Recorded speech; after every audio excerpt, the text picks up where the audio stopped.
Great, perfect. Well, thanks a lot for inviting me, Nikki, and very nice to meet you all. Um, this I know you've had a week of speakers already, and but for me it's kind of new to talk to you. So I'm very open to your questions. Please do ask me and tell me what you're very interested in.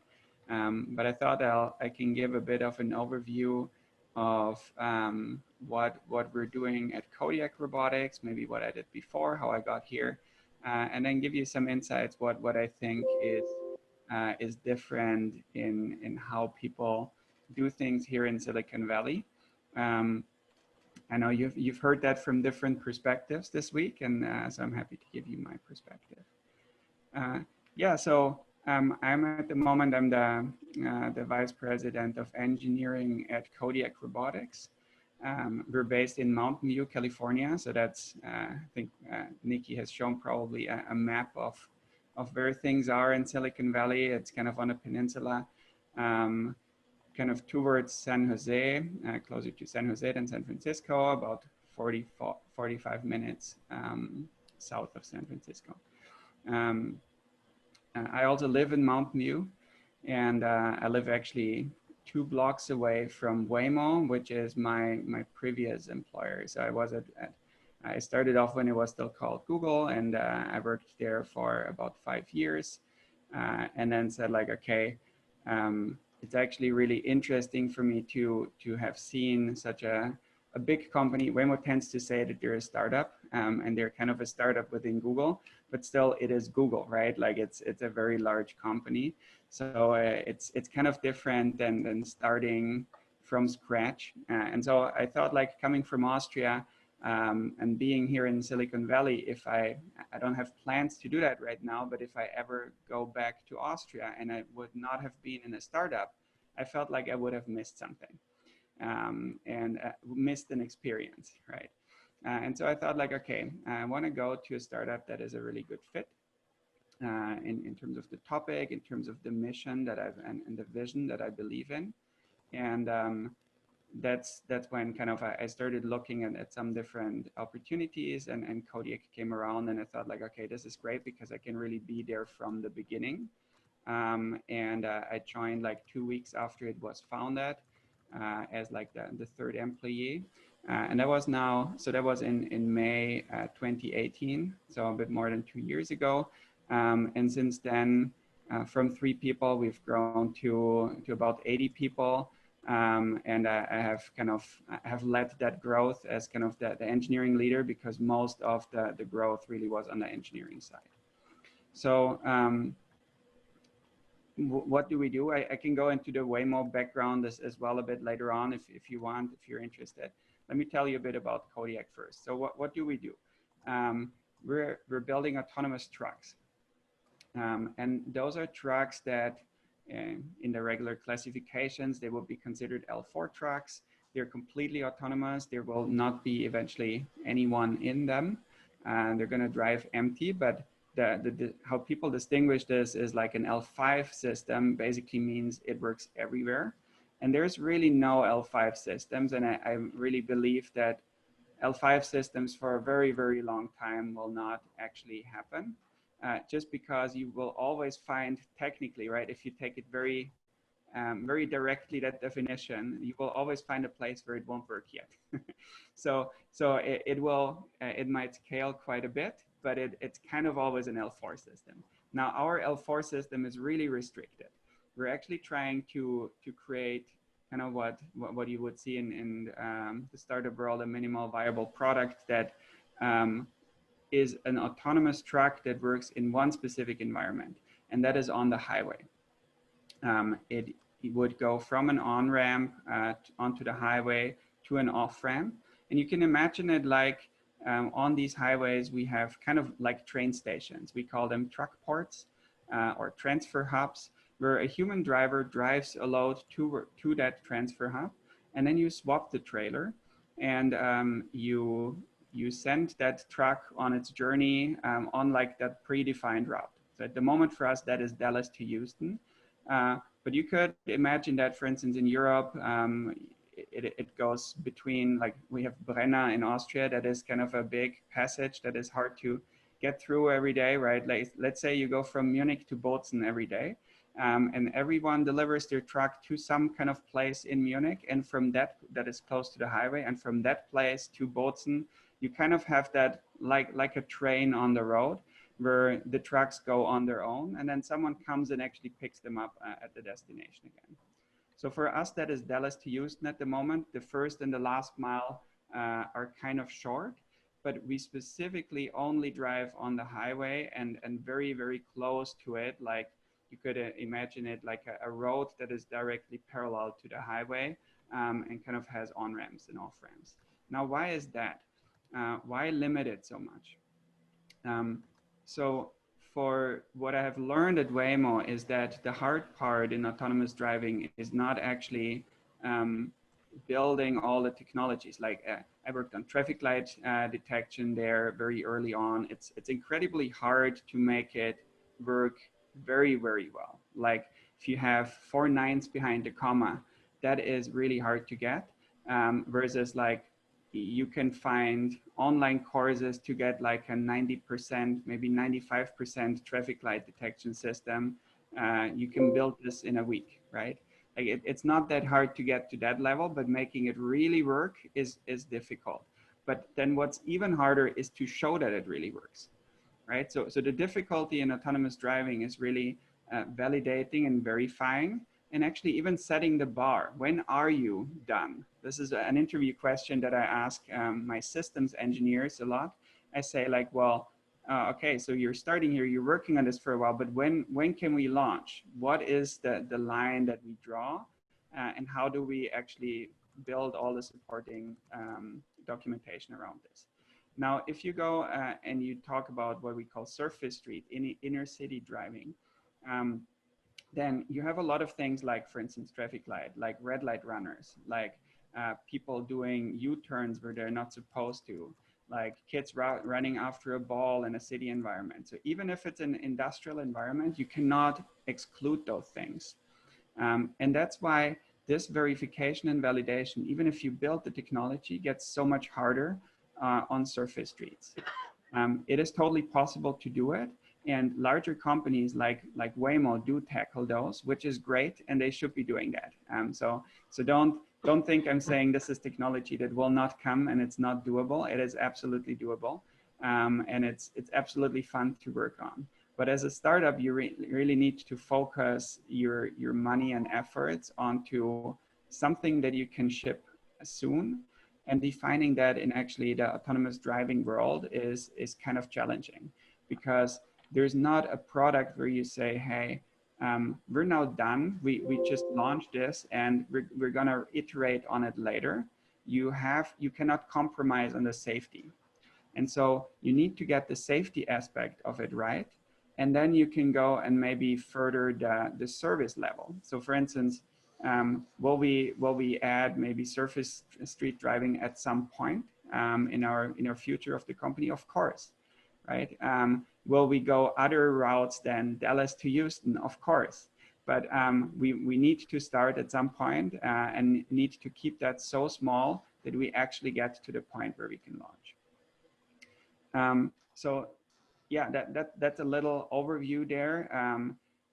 There's a lot of videos that people show on autonomous driving where you think like, oh, that looks really cool. It's very close. There's a lot of different companies. It is actually fascinating when you see that compare in Austria. I think there is no autonomous car, and maybe in some of the other parts of the US, there's no autonomous cars. But here, if you come to California, the Waymo cars, for instance, you see them all the time. They're driving around here in Mountain View. You can go to some other places in Arizona where you can actually see empty cars, right? There's no one sitting in it. And I've been in one of those. I've been in the back of for me, it wasn't empty. I was in the back of a car with no one in front, and we were driving on public roads. No like closed roads or something, right? Just regular traffic. So it was always fun to see also in our cameras when you pull up next to someone and they basically, they look over and they look back and they're like, what was that? There's no one sitting there, right? There's no driver. And so that's pretty fascinating to actually see how people react to that. But these things are out there today. Now, what I still think though, why not stay at Waymo and actually do this for longer? I think that would have totally been interesting. Like I said, one big reason for me was to actually look at how do you do this at a startup and how do you really grow the company. But the second part that I think will still take longer and why you don't see this just deployed in mass is kind of for robot taxis, for transport of passengers, is the commercial aspect, that kind of how do you get this to a consumer, because there's a balance between comfort and safety. And that comfort to safety balance is something that in trucking we don't really have. Now, what do I mean by that? So comfort and safety is, so safety is something you should not need to compromise on, right? It's something where you feel like, well, it should always be safe. Now, I would question though what exactly that means. So for instance, say you're in San Francisco and you try to go around the train station and there's no parking. There's no way to stop. But you want your customer to catch their train, right? So what an Uber driver would do is they just stop in the one lane over, kind of where they're not supposed to stop or where they're not supposed to park, and they will let you out. Now, as an autonomous vehicle, you could do that, but there's two challenges with that. On the one hand, is it actually safe to let that person out at that point, right? Are there other say motorbikes passing at that moment? Like, is it safe to let your passenger out in the middle of the road? It's not allowed, right? So is it a safe thing to do? And then the other one being like, well, what happens if, for instance, your customer leaves your door open? Now you have a vehicle that is completely empty, that is just stopped in the middle of the street and can't really go anywhere, and it's kind of, it's stuck there, right?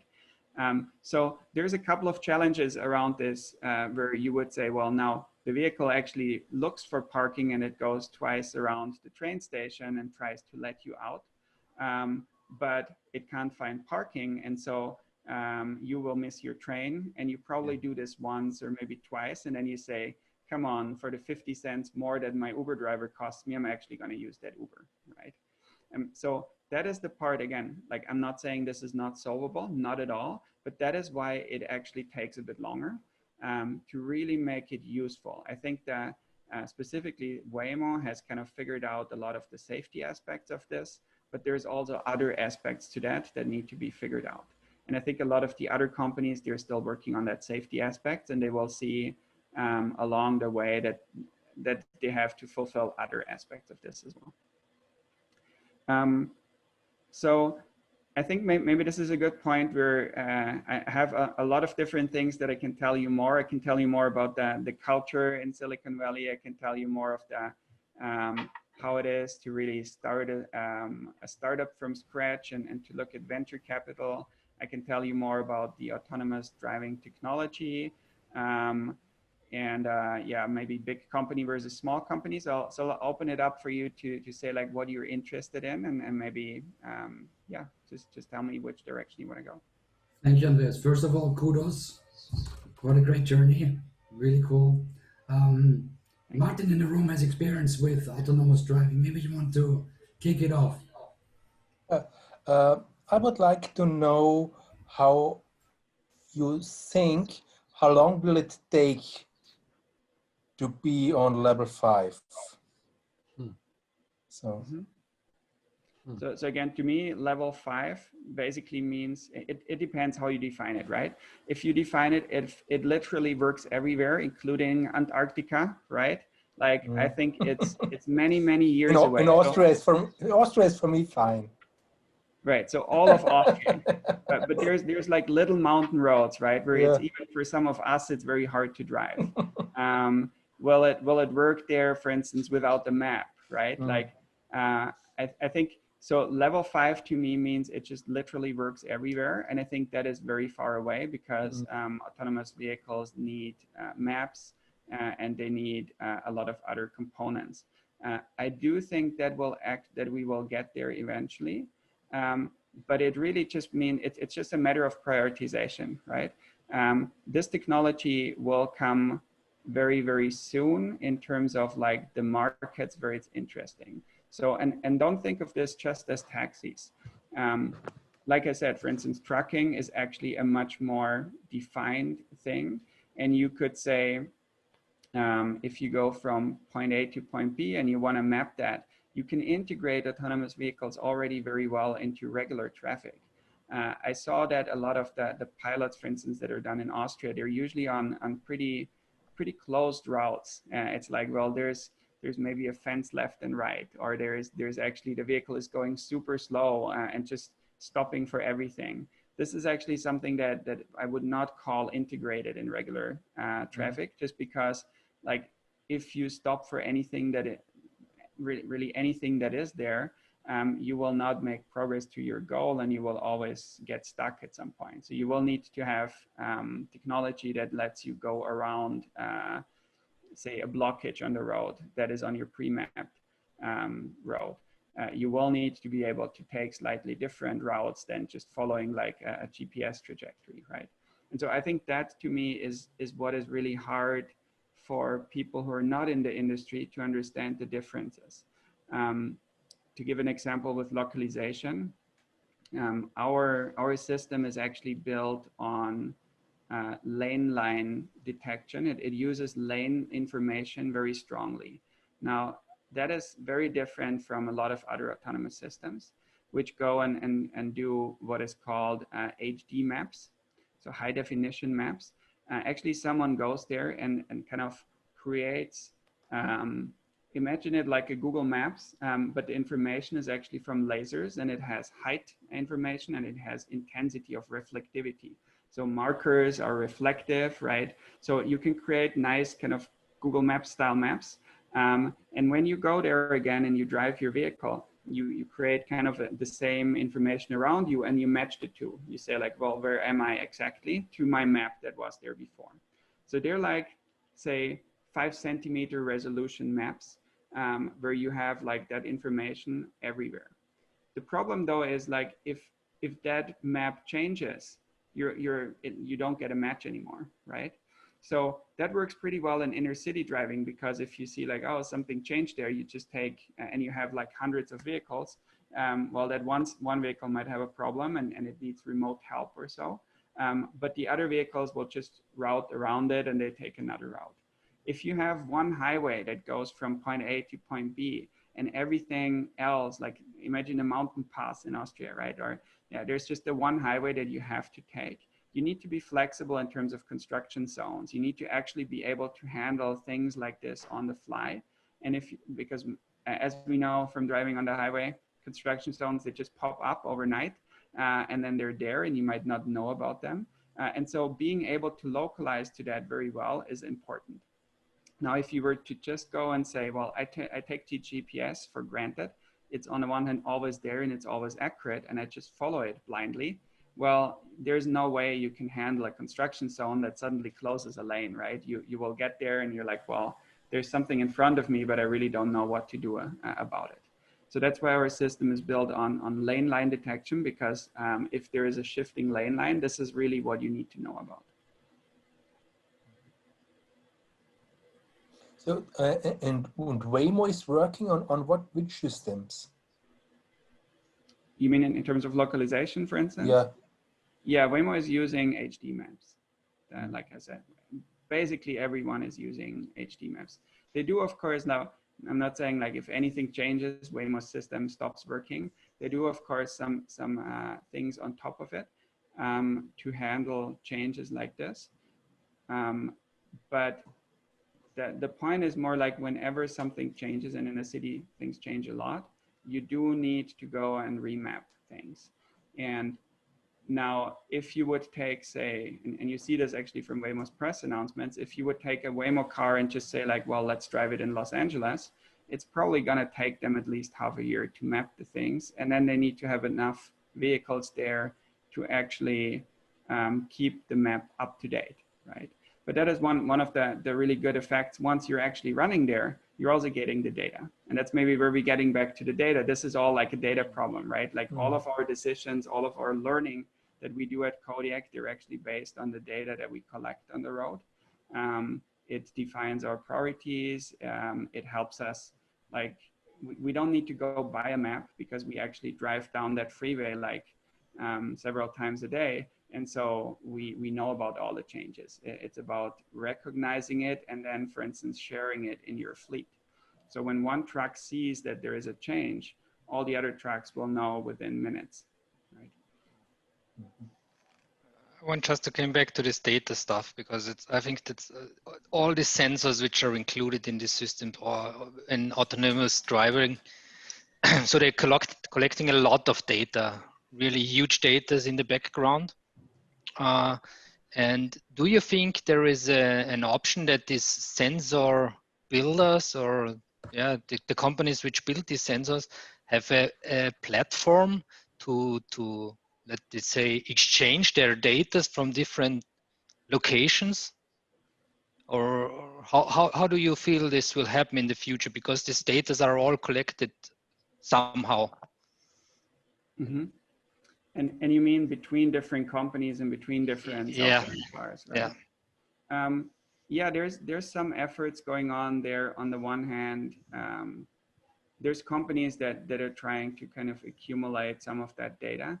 It is at the moment still very proprietary, and I don't mean that in a sense that people don't want to share it. That too, but it's also like, even if you would get that data from someone else, it often doesn't make that much sense for your system in particular. And that's maybe also one where I want to mention kind of the V2X things that are happening, right? That's kind of the vehicle to infrastructure, vehicle to vehicle communication. A lot of people, a lot of companies, and interestingly also governments are actually pushing this. It's like, well, every traffic light needs to talk to the vehicle. And 5G is really super important for all of this. And the vehicles talk to each other. In my experience, that's not actually super important. And the reason is it's a matter of trust. And that gets back to your, like, how do I share that information, right, with each other?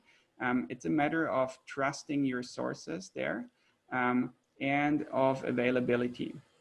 I think it was in the 1930s already, maybe 50s, where General Electric actually proposed self-driving cars, and they basically said, well, you can do this very easily. You kind of have these plates in the ground, and they basically just know like which plate they're on, right? And that's how you do localization, and then you just create these huge kind of highways of cars that just know all the time where they are. They know their speed because they can measure it from the road. The problem with that was that they would have had to build all the roads new and put this in there. So it was a huge infrastructure investment. And the same with like vehicle to infrastructure communication is that you first have to have that infrastructure. And interesting, so that's the availability part. And the interesting part there is that it is usually very much dependent on kind of the authority of a certain, or the legislative kind of area. So to give you an example, here in Mountain View, none of the traffic lights have passed this. But if I go 2 roads this way, I'm in Palo Alto, and actually Palo Alto has made an effort to equip all of their traffic lights with like communication technology like this.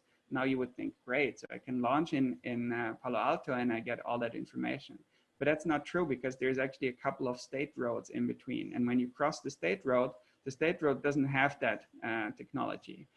And then there's actually a train line in between, and the train line doesn't have that. So I still need to recognize what the signal of the train state is, right?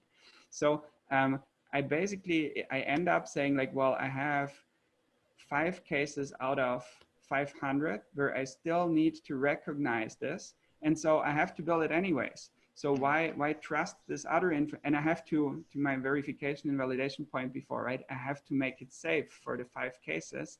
So it really doesn't matter if I make it safe for 5 or 500 in this case.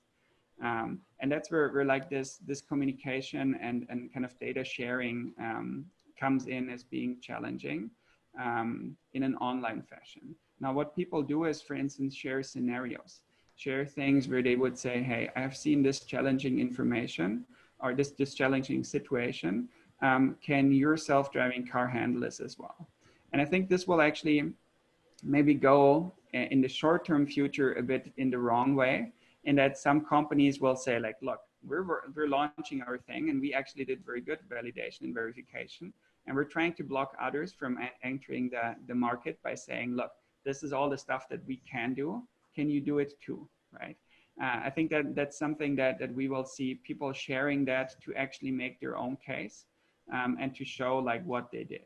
But of course, if everyone does that, then hopefully it will make the systems much better, because people of one company will look at what others have done and will then go and incorporate that on their side as well.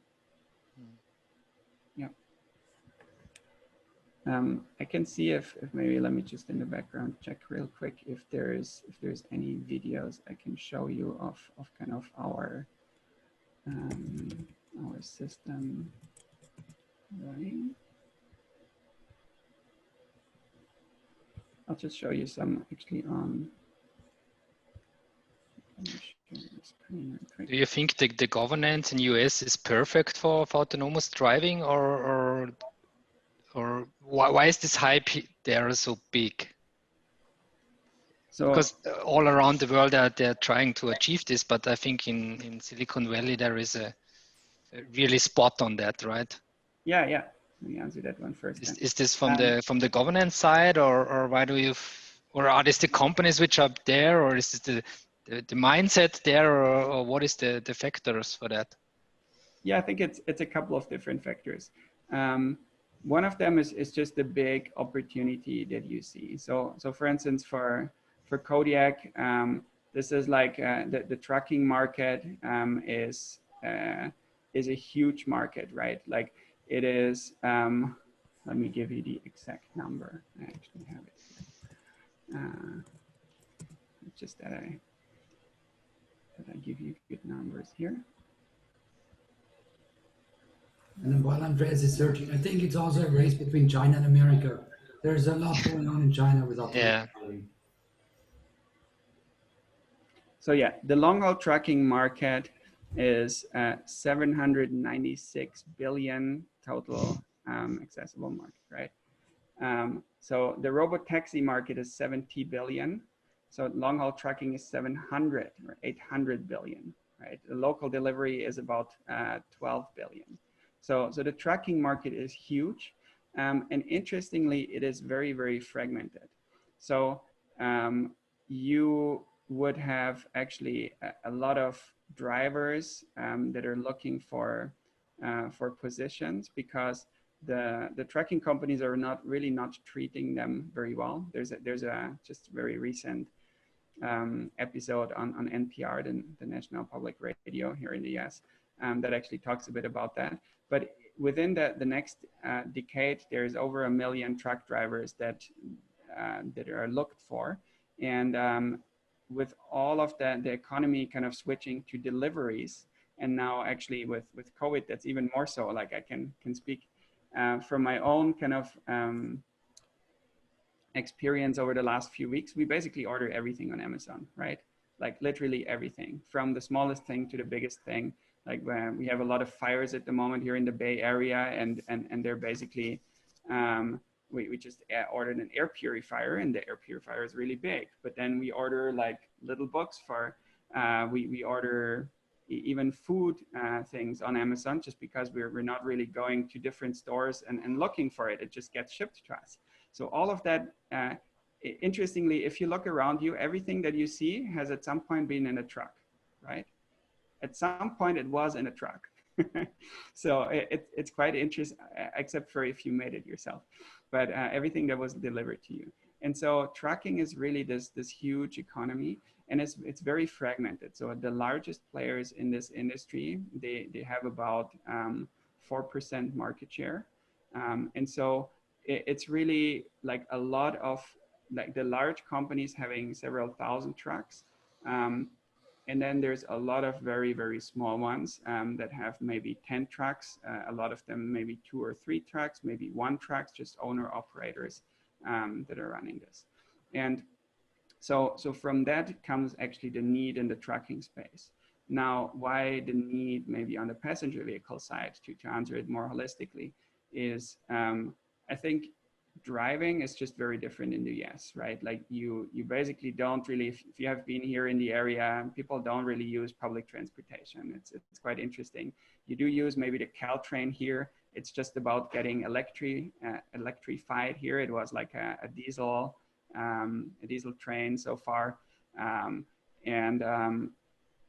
It's just, so Caltrain is used. But then, for instance, buses, I have never been in a public bus here in the US in the 8 years that I have been here. It's quite, well, that's not entirely true. In San Francisco, in the city, you do use it a bit more, but like in the smaller communities, everything is driving, right? Like you just drive from one point to the other.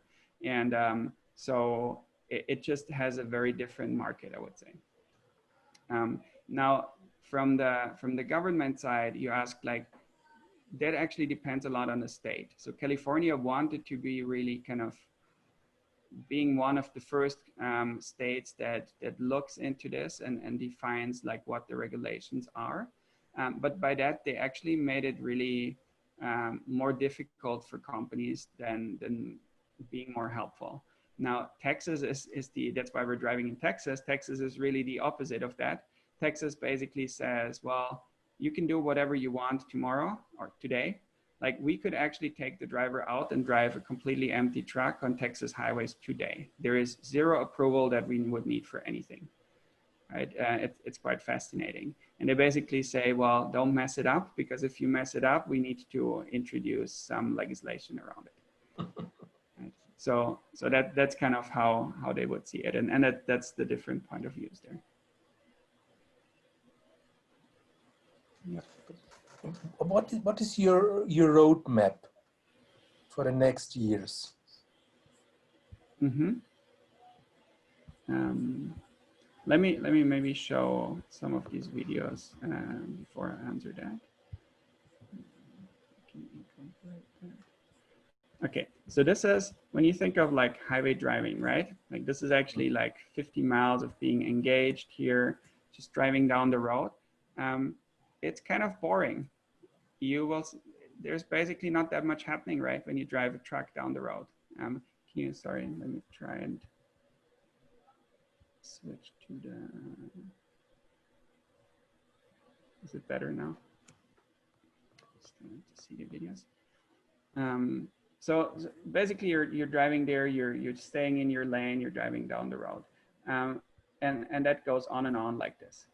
And so if you look at some other, you can find this on our webpage, by the way, if you're interested in looking at it in more details. But there's like, for instance, lane changes that you have to execute. There's merges that you have to execute. They're actually not so simple maneuvers, right? Where like others are merging in and you have to either slow or actually go between them or speed up a little to kind of go in front of them. And then there's just on the highways here in the Bay Area, this is how it usually looks like on 101, right out the door from me. There's a lot of traffic, and you kind of need to navigate that and not over brake, not under brake for these things. You want to run in different environments because, of course, one of the big advantages is that you can run these trucks kind of 24/7. The truck driver is about 30% of the cost of a vehicle. And so on that shipping lane, on that kind of train route in between two cities, you actually want to just keep your trucks busy, because once you have an autonomous truck, you do not have like legal restrictions of running those. Your truck does not get tired, right? It does not need to sleep. So it can go back and forth there, which means on the one hand, you put less trucks on the road and you can achieve the same things.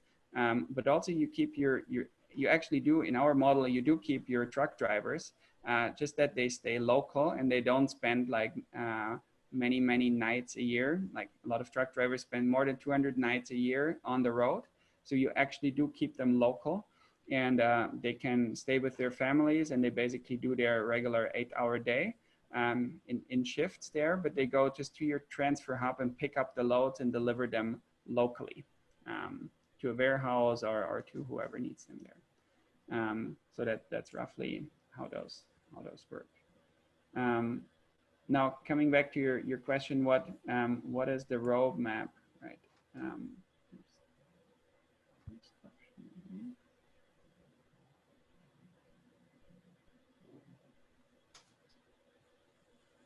There you go.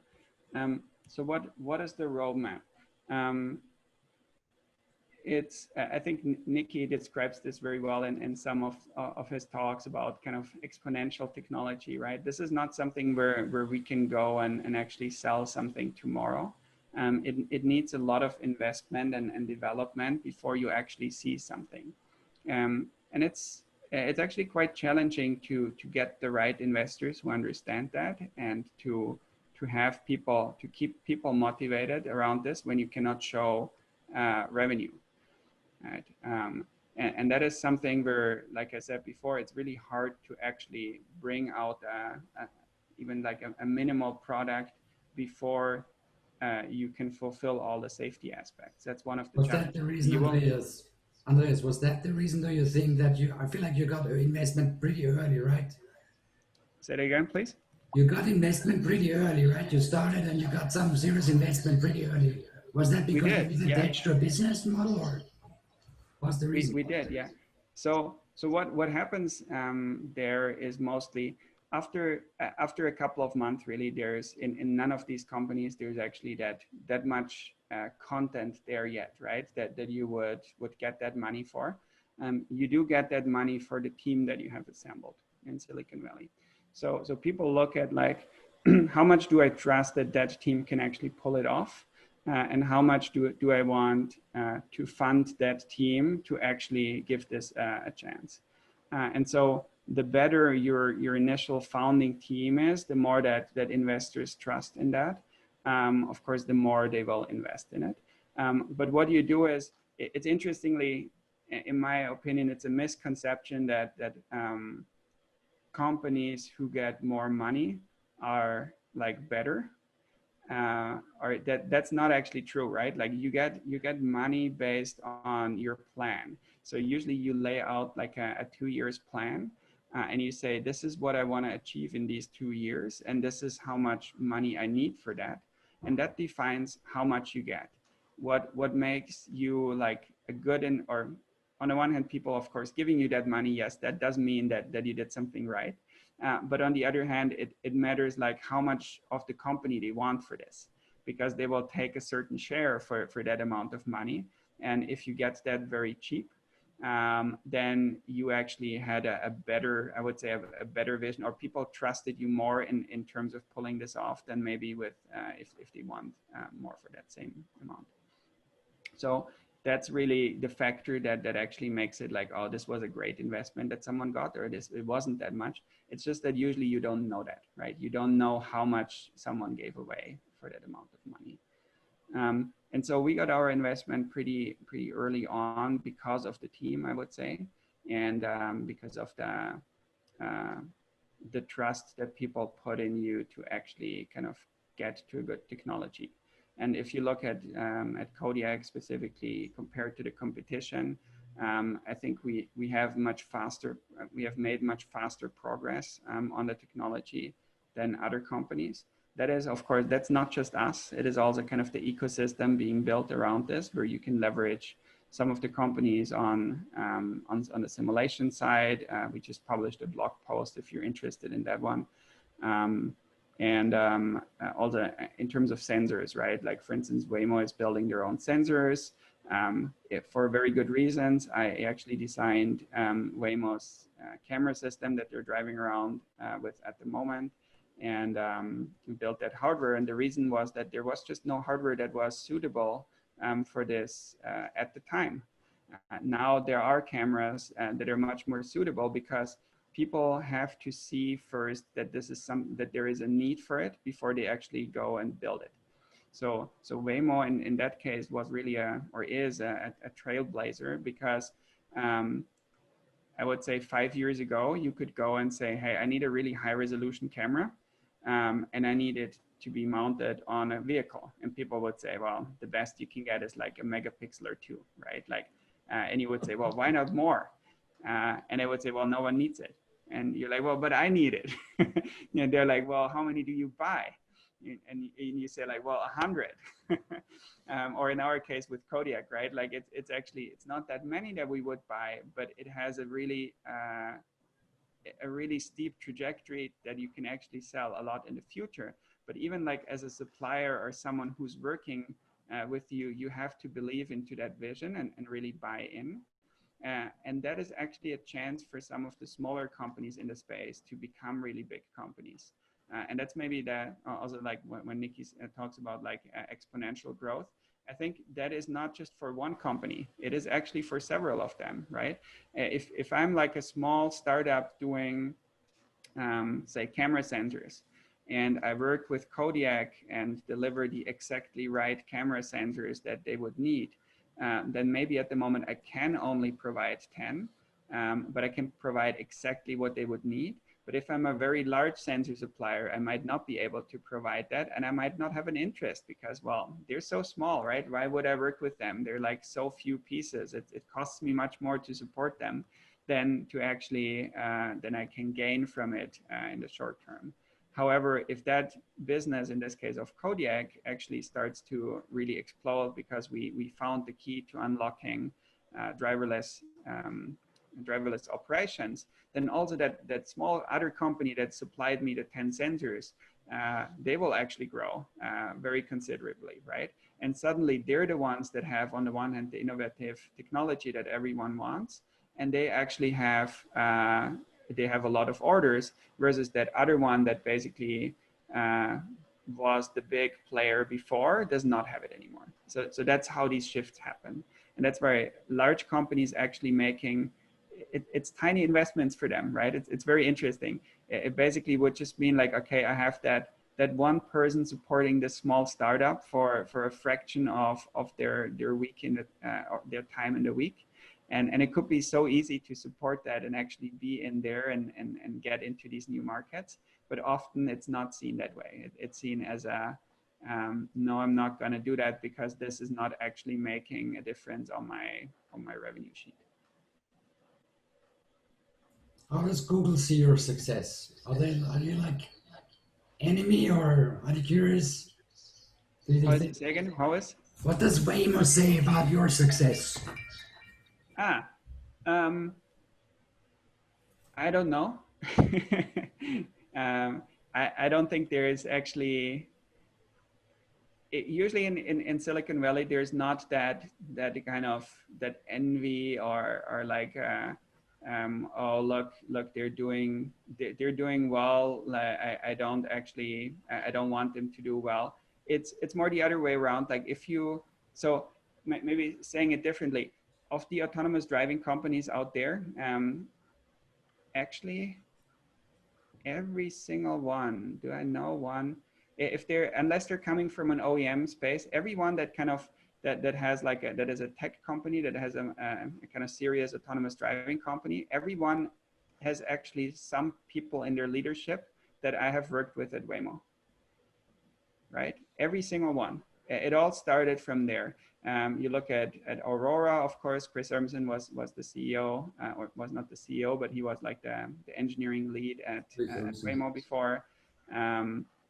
Neuro, that does delivery robots, right? Actually, one of them was my direct manager, Dave Ferguson, and then Jajun, who's the CEO.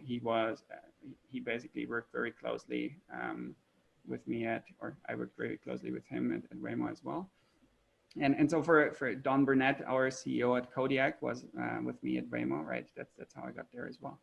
And so all of these companies, they come from the same root. And that is very typical in Silicon Valley. People go and they found their own companies. There's no competitive laws in that case that you cannot do something there. That is actually forbidden in California. And most recently, there's not even previously there was a 1-year non-solicit that is actually not really enforced anymore as well. So you could go and actually hire the right people from your previous employer. And the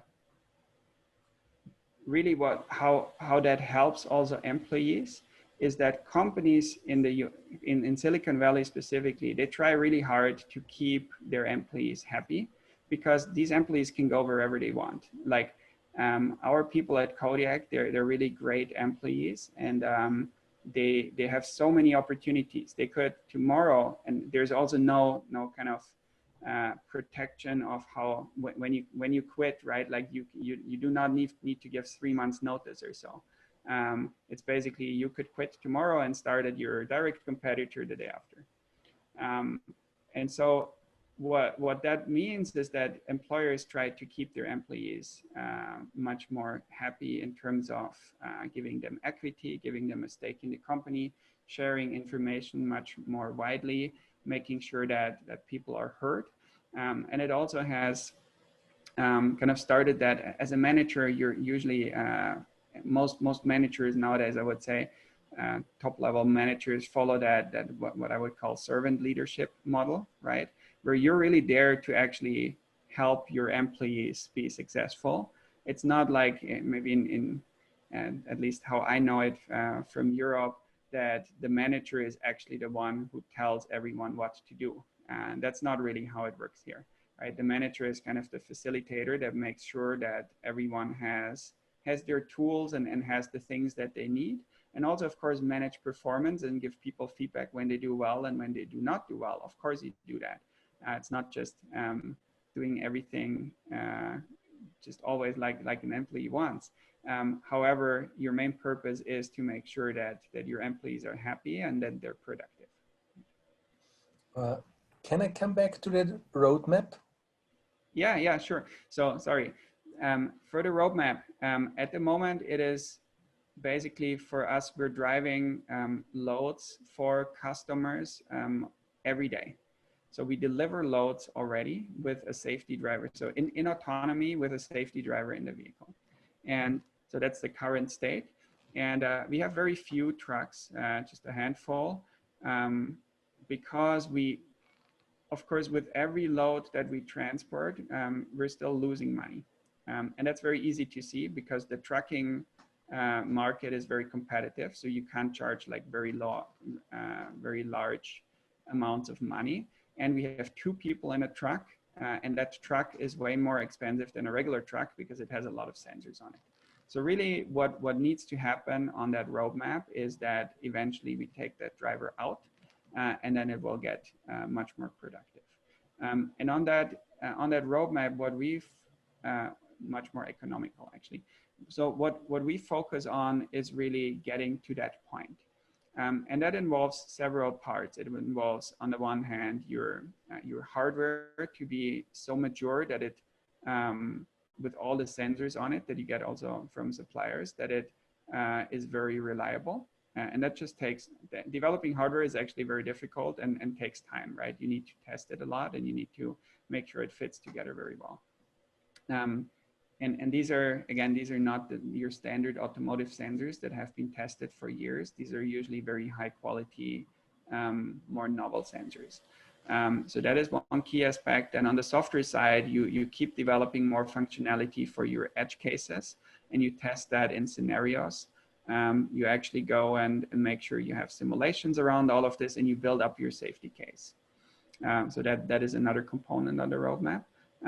And the third one is really, since we're building a logistics business, is to build up that business and keep working with different with different shippers.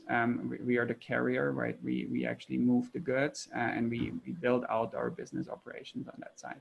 So that's kind of the roadmap for us. And what is the time to this roadmap? I would say in the next couple of years. And it's very difficult. On the one hand, I can't really tell you an exact kind of timeline, but it's one that really, like, people going out and saying like, we will launch in 2022. That's nice that they're trying to do that. That you see that as goals, right? These are the goals of people. So I could tell you, we will have autonomous vehicles on the road in 2023, right?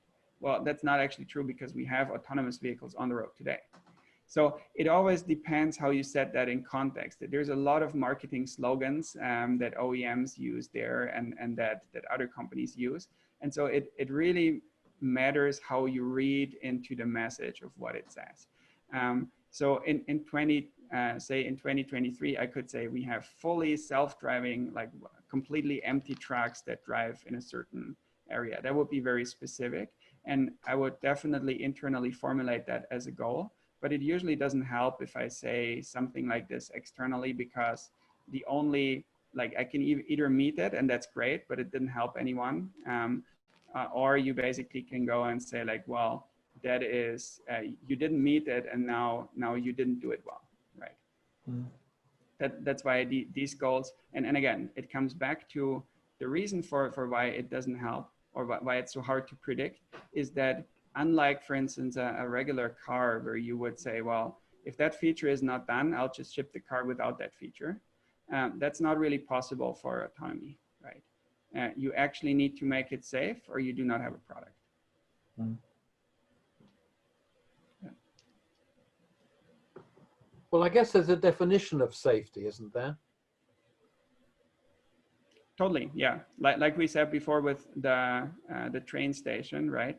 Yeah. You can, there is a bar to put there. And it's also you usually compare yourself to humans in terms of safety. Yeah. So you say like, some companies say you have to be 5 times as good as a human. Some companies, and I'm actually, I believe in that as well, say like, well, you have to be exactly the same because you will get better over time. As soon as you're better, you actually provide a benefit, right? So now Andreas, it will be better in different categories though. Andreas, without being flippant, would you say that where we currently are is a little bit as good as your 70-year-old granny driving? I would say it depends a lot on the situation. I think there's situations that were actually being better already. And one of them, an easy one is attentiveness, right? An autonomous system really never sleeps. It never looks on their phone and reads text messages. It's like in the time at Waymo, we've actually seen really interesting things. We've seen a guy playing his trumpet at some point while driving. Like it's really crazy what people do or putting on nail polish on their feet, right? Like while driving. Like it's pretty crazy what you see in the real world. And so people really don't pay attention, and it's very easy to kind of show the benefits. But then there's things like, I don't know if you have heard of adversarial networks, for instance, where you can go and create images that actually look very different for a self-driving car. I think in practice, it's not actually that big of a problem. However, it's very interesting. It highlights that you could have something that looks very, it is very clear to a human, but it's absolutely not clear to like a machine learned system.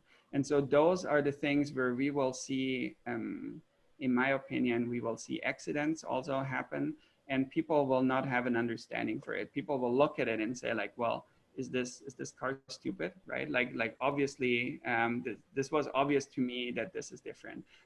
And so one of the difficult parts in deploying this is to get people to that notion of, well, but statistically, this is much better than the other one, because you're indexing on like these 2 accidents that happened, but in the same time, 200 happened for being unattentive, right? And so it's hard to kind of to make people kind of look just at the stats. And so that needs a larger conversation. And it's also why you see a lot of companies going and trying to educate people about self-driving cars.